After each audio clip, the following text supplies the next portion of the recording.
welcome all to another episode of Thursday Night Takeaway. My name is Lorraine Copes, and I'm the founder of Be Inclusive Hospitality. And I'm delighted to welcome yet another founder to the conversation. And I'm going to hand over to Sam to introduce himself. So please, Sam, tell us who you are and what you do. And tell us a bit about your business as well. Thanks, Lorraine. I really appreciate the intro. So yeah, I'm Sam Williams, founder of Las Olas. And yeah, founder, and that means everything. that means yeah, delivery driver, marketer, all of the above. Super. And tell us what Las Olas is. So Las Olas is a rum company, but our first offering was a premium rum, a premium spice rum to be exact. But I don't lead with like rum company these days because I want Las Olas to be a standalone brand. I think when you think of like rum, wrongly or rightly, I think everybody already has an assumption on the category. But going forward, we just want to be Las Olas. Whereas, you know, when you think of, let's say, like brands, like some of the bigger brands, let's say if you mention like a Hennessy, you just say Hennessy, right? You don't say the category. You just say, oh yeah, Hennessy, right? And that my one of my aims is, you know, people should just say Las Olas, right? And be known as like be known as the brand rather than the category. That makes sense. That makes perfect sense, actually. Yeah. And tell me about the length of time that you have run your business and what your kind of pathway into the industry, drinks industry, hospitality has been. Yeah, so it's interesting. When I like say the story, I kind of like miss out a key point, which was 2017. So Yeah. every time I tell the story, I always say, oh, I started in 2018. And that would obviously be 5 years. But actually, my pathway into this industry starts a year before, when my girlfriend brings back a rum from Panama. And this might have been April of 2017. And that was like the first time I'd had like a rum outside of like the big obvious names, Yeah. that was quite different, quite interesting. It was like super interesting. I never knew that, you know, the category was as diverse as obviously I've gone on to then learn about. But I thought, oh, this is really cool. I was also taking a keen interest in spirits via like music. So like maybe like a few months before then, which was like I remember New Year's of 2016. I remember going to a restaurant and ordering Don Julio tequila. That was like, and I heard it in a rap song. So I was like, you know what, let me try this. Like, let me try this here. And so I was taking a keen interest anyway. So fast forward to 2017, I get this rum. I thought, okay, this is like really interesting. And then so like I'm like, this is just like my one special bottle. And then in 2018, my girlfriend gets me a rum tasting. So March 2018, she gets me a rum tasting and I learn about the history of rum. And I think that's what really kick started like my passion for rum and the whole industry, you know, in general, because I was like, wait, like, why don't any of my friends know about the history of rum? Why don't we speak about the history of rum? It's so interesting. There's so many things that like people, especially people that look like me, would love to know. And why isn't this like widely spoken about? So yeah, that kind of kickstarted my interest in the hospitality industry. And yeah, since 2018, it's just been full steam ahead. Wow. When did you actually launch the brand? So I ended up launching in 2019. So in 2018, once I went for the rum tasting, a few months later, I was saying to my girlfriend, you know what, I really want to get into the spirits industry. Like, I really want to launch something because I feel like, especially millennials or like London being where I'm from, it's just like a super diverse place. And I felt like one, cool stories could be told from again people that look like me or Yeah. people that, you know, are doing interesting things, like, or people that are doing things that are outside the box. I feel like those stories could be told. I also felt like spice rum drink which I wanted to start with at that point had always been seen a certain way, right? And it's always been Yeah. seen as like a party drink. Yeah. I looked at that category specifically. I was like, okay, all of my friends are drinking spice rum. This is known as like a party drink. Usually, a lot of spice rums are full of like 100% sugar, all different types Yeah. of extracts or whatever. How can I change this to kind of move in the direction that me and my friends are going into? We like nicer stuff. We're into more, we're into like, different types of restaurants. Like, why Yeah. isn't there a brand out there at that time actually speaking to me and my friends, or speaking to Mm, millennials and saying, oh, like, this is a premium brand with spices, but mm, it's not your ordinary spice rum. This is actually, a premium process. This is hand cut vanilla pods. This is hand zested limes. These are all, real mm, processes rather than extracts. So yeah, so once once I kind of like I figured out that process, it took me a year to launch, because initially, and this is actually a godsend anyway. So initially, we was going to get our white rum from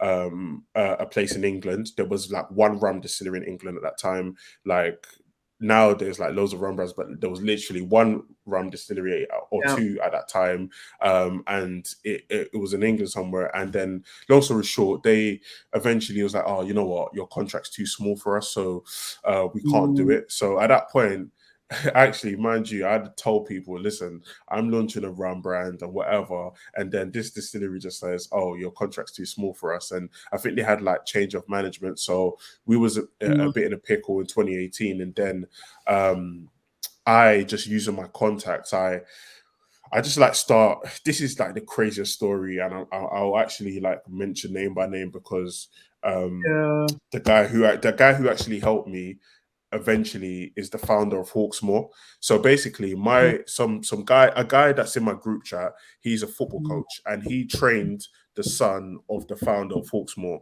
So when this distillery pulled out, I was like, who do I know like that's successful? That's just come to my head. I was mm, like, okay, all right. This is a wild shot. He may say no. He may not even have no time in the world for me. But I asked this guy that I knew, who was a football coach, can you introduce me to this guy, which is again a massive ask. yeah. Yeah. So he introduces me to Will, co-founder of Hawksmoor, and Will was like, okay, like, understand. And then he was like, oh, give me a week. He says, yeah, he says, give me a week. And then within a week, he gave me like 3 contacts within Mm, like the spirit space in general. Now, 2 of those contacts didn't end up like replying, and it was a bit of like yeah. people are busy, right? 2 of those contacts didn't end up Yeah. replying, but one of the contacts was actually um a guy called Dan Gaspar, who used Yeah. to work for so he used to do some work for like Diageo or whatever, but he was going Yeah. it alone. So he's just like independent now, and he was starting a business of himself. Anyway, he took a real queen liking to me, and that really helped me at that time, because he then told me, okay, you could, like, this is what's happened, but this is a way where he introduced me to a way where I can get rum for Barbados and Jamaica. And then again, the story just, evolves after that. Nice. So, I guess two things that I take away from what you've just shared. The first is that you and your friends are bougie and wanted premium drinks, and the second is power of network, right? And Yeah. how you really leaned into that, and that has helped you to to find another path to go on and launch your brand, which is phenomenal. I've got a question for you. How does the sector differ now that you're in it versus when you're on the outside looking in and looking to get into the industry? It's interesting because like,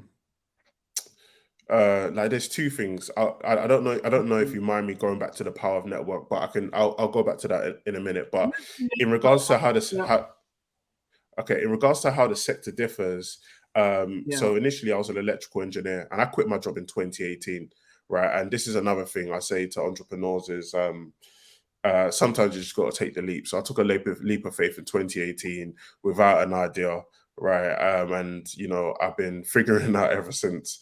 Yeah. And when I first started to speak to people, I felt like a lot of people tried to like put me off, and Yeah. um, like yeah, they're like, oh, the rum's like they said rum is super saturated, when in my opinion I don't think it was a saturated industry at Mm, that time. I remember one mm, guy specifically saying that to me. It was like, oh, you shouldn't get into it, rum's super saturated. And in my head I was like, but mm. nobody's trying to do what I'm trying to do, nobody's trying to launch what I'm trying to launch. It just doesn't exist right now.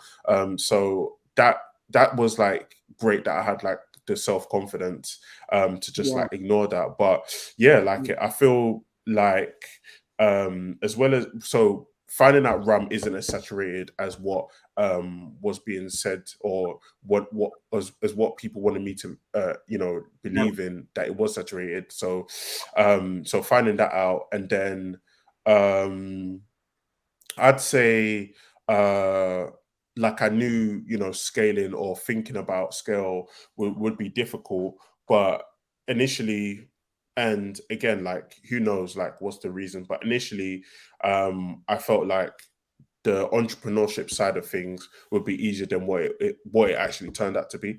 Again, I Yeah. felt like, you know, you prove concept, Yeah. you do okay, right, and then somebody comes and invests you straight away, and you scale up, and now you're going Yeah. to the moon. Whereas, Yeah. regardless, like, I think investment into the alcohol industry isn't as it isn't as popular as it is in the US. So when I'd, you know, felt like I'd built like some good traction and I'd done some Mm, cool things, I just felt like nobody cared. Like mm, nobody cared. So yeah, the mm, entrepreneurship side was mm. definitely the a thing that I underestimated, should I say. And Yeah. sorry, I just wanted to go back onto your power network, because it's Yeah. so funny. Like when I launched, right? So when I launched Mm, in eventually 2019 November, um, I had a great marketing plan. And I was like, you know what I'm gonna mm, do is I'm gonna shoot these cool videos again, like really fresh, mm. really different. Rented out a bar. I remember hiring a guy who was a videographer, and he came down. He started like drinking a bit more drink than he should have. He was eating all the Okay. food or whatever. Yeah. It was getting a bit weird. And long story short, yeah, but long story short, when the shoot had finished, the reason why I said I feel like he was drinking more drink than he should have, because when the shoot actually finished, for like half of the shoot, he forgot to turn the camera on. So this is all our money we've invested into our marketing idea, and we're like, this is how we're gonna roll out the brand, whatever. So we Right. get the first video, great. We get the Sure. second video, I think it's great. All the other videos, all the other pictures go missing. So I'm down in a Mm, similar stage where I'm thinking to myself, like, what can I do? Like, how can I like keep the momentum of this launch? So I reach out to my friend. Her name's Whitney. So I reach out to my friend Whitney. And at the time, she has a good relationship with a lot of musicians, and she has like a yeah. great relationship. Like her brothers are in the music industry. So Yeah. initially, I say, "Oh, can you get like Wretch free to a bottle?" Like this was like Yeah. low hanging fruit. I was like, you know what, Wretch free to a bottle. I was like, oh, you know what, like that could be done. And she comes back to me, says, oh, you know what, see what she can do. A week later, she was like, oh, Stormzy's coming out with his album, and they want to do like a guest post. And she's like, she's not sure what can happen. And then a day later, I get like an email from some random guy from Spain. I think it's Seville. And they're like, Mm, oh, they need like 2 bottles. But I think it's fake. Like, I was like, oh, 2 bottles, Seville, like Spain, like this doesn't make no sense. Like, where? But he's like, oh, he's writing for the Guardian. And I was like, I don't know. Like, 50% was like, okay, this is what Whitney was talking about. 50% was like, I think this is a scam. Like, and this is open. But yeah. anyway, not knowing like, you know, how to send things to Spain, I just managed to like Google like a dodgy company. I like packed these boxes, the best I've ever packed boxes in my life, and I've packed hundreds of boxes. I packed these boxes, and I managed to I managed to like find a place. The shutters are closed. I'm banging on the shutters, and luckily the guy was just about to go out for lunch, and I was like, "Listen, you have to send these boxes." So they send them, and then yeah, like long story short, like a month later, my friend was like, "Oh, check the Guardian." And I That's remember it so was a good. Sunday morning, and yeah, Stormzy Yeah. put us as one of his three favorite rums, and I think up until today, that's like that's like paid dividends for the Yeah. brand. And I wouldn't say, Yeah. oh, we got crazy amount of sales from it, but it made us like immediately respectable. I'd say like it was a, Yes. you know, you're in the Guardian, it's Stormzy. Yeah. Yeah, it just made us respectable. So yeah, that's another way where I say power of the network really helped. Yeah, for sure. Tell me about your brand and culture, and that connection. And I say that because one thing I long admired about your brand from afar before we connected a few years ago was that I think as Black consumers, I don't think, I know, as Black consumers, we're often sold to by people that don't look like us. And something that was just really, really apparent upon, viewing your social media, all your imagery, it really spoke to the broad Black community in a really authentic way. So tell me about what your intentions are there around culture, and the brand and that whole connectivity piece. Yeah, I think one of our taglines, and I'll be careful to Mm. say this before someone steals it again. Like people steal our taglines and stuff. But anyway, one of our You taglines guys, is where, yeah, yeah. Well, one of our taglines is we're a culture first luxury spirit brand. Right, that's it. And what that means is like culture is at the center of everything that we do. As you mentioned previously, you know, Black consumers are generally sold to, right? Like rarely, and I think it's changing now, and I'm so happy it's changing now. Rarely were there yeah, entrepreneurs in this space actually, you know, trying to represent Black people in a positive light, right? You know, luxury and premium has always been, oh, like super bling, let's like put them in the clubs, let's do all this other things, where I think they were making characters or of like what this Black consumer is supposed to be. But for me, yeah, I was like, you know, understated luxury. Like I'm, you know, you could there's yeah, there's a thing mm, called understated luxury. Like not everybody wants to be, you know, overtly flashy yeah, or anything. You can, yeah, you know, you can have a bottle of Las Olas in, you know, a membership club. You can have a bottle of Las Olas at home or whatever, but we still want you to feel the same way, right? We still want to empower you in the same way. And when we talk about the broader cultural spectrum, when we talk about, so for me, I'm mm, Nigerian. Our white runs from yeah, Barbados and Jamaica. If you had asked me yeah, maybe like 6 years ago, or no, sorry, if you had asked me 8 years ago, oh, like rum. Initially, I'd say, yeah, rum. That's you know, a West Indian thing, or it's a Caribbean thing, or whatever. And as I've like progressed, learn about my story, and I'm like, I read a lot about like rum, and I think that's like something that I didn't think I was gonna do, like read books on rum. Like I didn't even think I was gonna do that when I started, but now I'm a real rum head. You know, you start to figure out, okay, like, you know, West Africans were taken to course, Barbados, and mm, the techniques of them distilling mm, palm wine, then you know it turns into rum. Also, when it came to yeah, like uprisings, they drink like rum, and rum has just been a cultural thing since, you know, yeah, for centuries, right? And yeah, now I feel like more connected to it than ever, right? And I think mm, now like developing from that, I'm in London.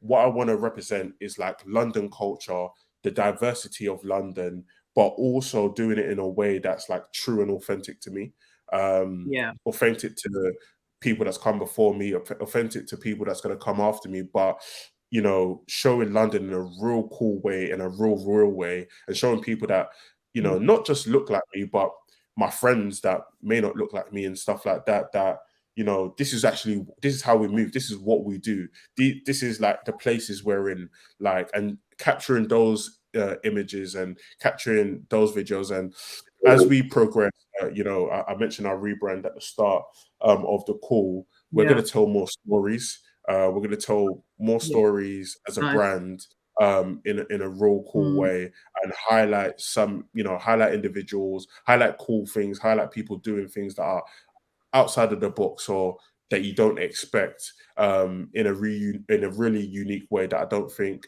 any spirits brands are doing right now. Nice. I'm looking forward to seeing this. Thank you. And will this be later this year, next year? When will we start to This is see? start rolling that out later this year, hopefully. For me, one thing that I've lacked previously is patience, Mhm. right? Sometimes I've just Wow. rushed things, and the images that I've wanted, the videos that I want haven't been like as what I really wanted it to be. They haven't been, Yeah. like what I imagined it to be. So like going forward now, we're just taking our time, right? We're gonna find the best way to do it. Yeah. And whether if it takes a month, it takes 2, 3 months or whatever, we're gonna find the best people to work with and the best way to do it. And I think that's why people have really bought into Las Olas as well, is because they saw like a black founder, but come out with like a premium brand, put all this effort into it, have premium Yeah. imagery, and like in this category. And again, it was not something that they were used to, right? So I think just Yeah. doubling down on that and making sure that we take it to the next level is our plan. Super. Can I ask, and this is one for the future, do you see Las Olas diversifying outside of rum potentially, or is rum your thing? Rum is my main focus, so I can't Yeah. see ourselves diversifying outside of the spirits industry. However, who knows what will happen in 3 or 4 years' Yeah. time? What I can see us is just being a bit more experimenting a bit more, right? So Yeah. we'll have rum, but can we age it in a different type of cask, or we will have age variations, or you know we'll see, but we'll stay in. We'll for the short to medium future, we'll stay in the rum category, but we may experiment a bit more. Okay. Super. And Yeah. so wrapping up on your entrepreneurial journey, give me three words that kind of sum up your journey to date. It's an interesting one. I'd say tough, Yeah. enlightening, and I'd say Hmm. rewarding. Nice. Okay. Cool. And so when you again reflect on the entrepreneurial journey, actually, what have been some of your biggest lessons? You talked about not doing things in haste. It's been a big one for Mm. me actually as well. What would you say are some of the others? I think is I don't think so. People are not going to listen to this message, right? But every successful person says this message. And I've only now, not to say that I'm successful, but I've only now listened to this message, right? 5 years on. And the message is learning when to say no, right? Because as a spirits brand in general, you can get your focus, like you're trying to do everything as an entrepreneur, whether you have Mhm. one person like myself, or whether you have like two people that are working in and out, day in and day out on the specific brand. You can you can really get sidetracked by different Yeah, missions. There's loads of side missions and dummy missions, and can you do this and can you do that or whatever. And I think learning how to say no, because it doesn't benefit you, is yeah, super important, no matter what it is, right? There's so many things that I've got the experience of doing, but if you offered it to me again, I wouldn't do, right? And again. um it just takes a lot of time, and ultimately what you really want to focus on is the product.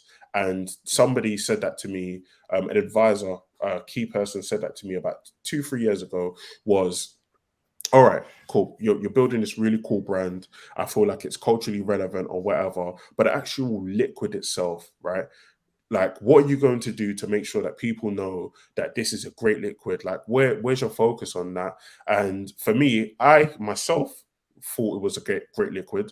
My customers, Mm. my consumers, on to that point, thought it was a great liquid. But then this is when you start to when you now start to think about, okay, how can you go and back that up? Okay, can I go and get some credentials? So last year we Yeah. entered into the World Rum Awards 2022 for Spice Rum for that category, and we won gold, right? Yeah. And I was scared to initially enter, and I don't know why I Mm. was scared. I was just thinking this is some big broad thing, and I don't Uh, really want to enter. I don't want to challenge myself against like all of these other brands and stuff like that. But I entered, and it's so interesting because I only looked at the result of the awards 2 weeks after it was announced because I just didn't want are to you look, right? And serious? yeah. And 2 weeks later, I said, you know what? Let me just go and look. And I was like, oh, gold! Oh, it's crazy. Yeah, like it was gold, and like there were some massive brands in there, Yeah. and for me, that also pays into like the confidence. Like if you're 100% sure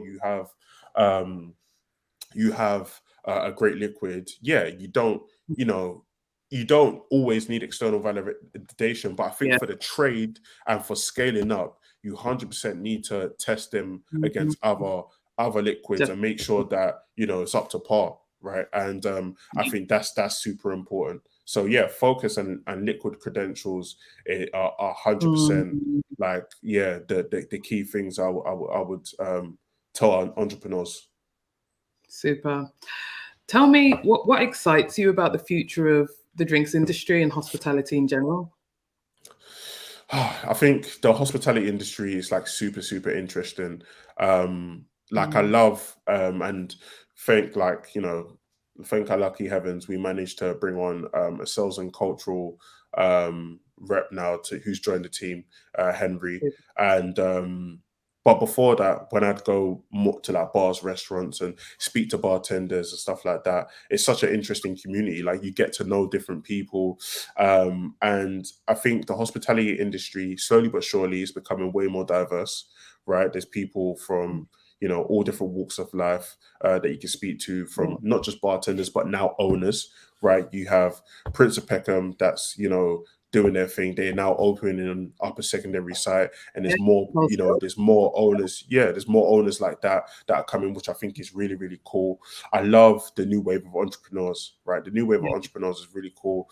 And I Mm. think what I really can't wait to see is the new wave of entrepreneurs. And I'm seeing it a little bit now, the new wave of entrepreneurs in every category, right? Yeah. I want to Yeah. see the black person that look like me that's in tequila, that's in Yeah. non-alc, that's in Yeah. this, that's in that, that's in this. Like I just want to see a new wave of entrepreneurs in different, because there's so much room, and for me it's just, yeah, those are things that I'm really excited about, and I'm also excited about.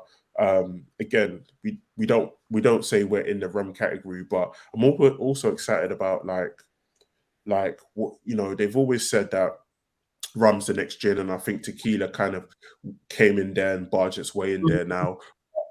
I'm also excited to see like what happens with the rum industry, right? I know, and in my heart of hearts, I know what's going to lead the rum industry to be the best industry, and I think it's innovation, right? I think Yeah. it Yeah. was I think the reason why rum was slow or not as big or taking time to become or take over gin was because I feel like a lot of people want to um, they want to they want to input their rules and their traditions in regards to rum on the whole category, which in my opinion is wrong, right? I feel like the reason why gin was able to be as successful as it was is because Yeah. people were able to find gin specifically for them, whether it Yeah. was with flavor, whether it was Yeah. a specific distillery or whatever. They were able to find the home in gin through Mm. expression, through being expressive, and they were able to buy into that.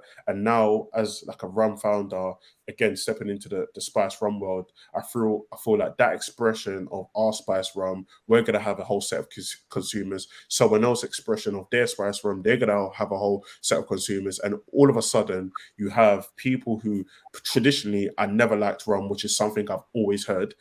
Now come into the category and like, okay, like I never liked to run, but I love your rum, and that's enough. And that's how you grow and take other Yeah, consumers from other categories when you start to sure. have different expressions. Makes sense. It makes sense, and I Yeah. I totally agree with you. I think rum is now it's spoken about often as being the sort of fastest growing category, and long may that continue. And I agree with you wholly that innovation is really what's driving that. Mhm. Um, is there anything in the future that you're excited to share that you're looking forward to outside of that? So you talked about the future of hospitality. You talked about your rebrand. Is there anything else? Ambitions for the I'm future? in, Anything? I'm interested from like the sidelines, and again, this is not something that I know anything about. I'm interested to see how technology plays a role in hospitality. Um, Right. I I am not like I see like the robot bartenders I'm not, that's not something that interests me, right?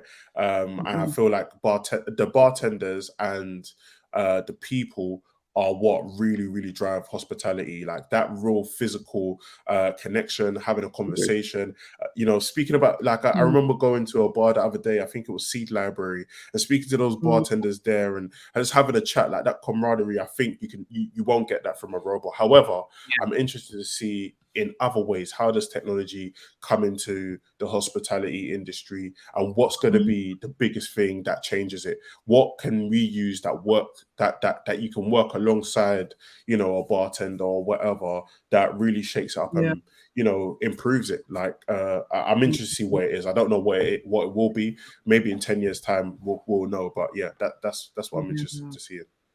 Super. Thank you. Well, Sam, thank you so much. We've come to the end of the interview, Mhm. and we've got a final little quick fire round just so we can get to know you a bit better.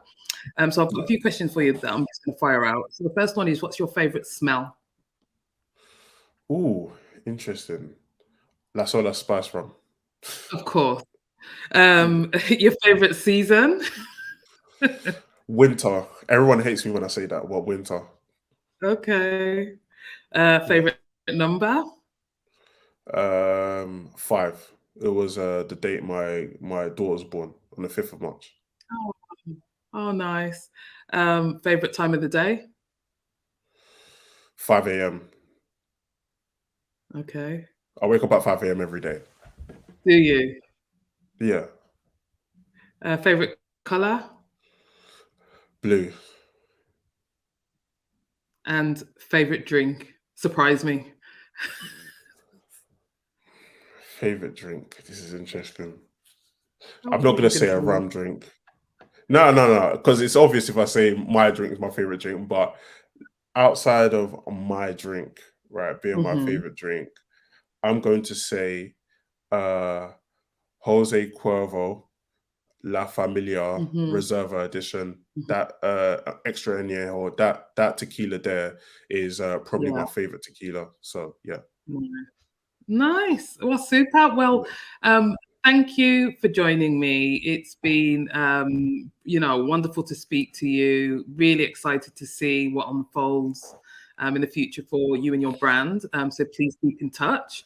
And thank you all for joining us again for another episode of Thursday Night Takeaway.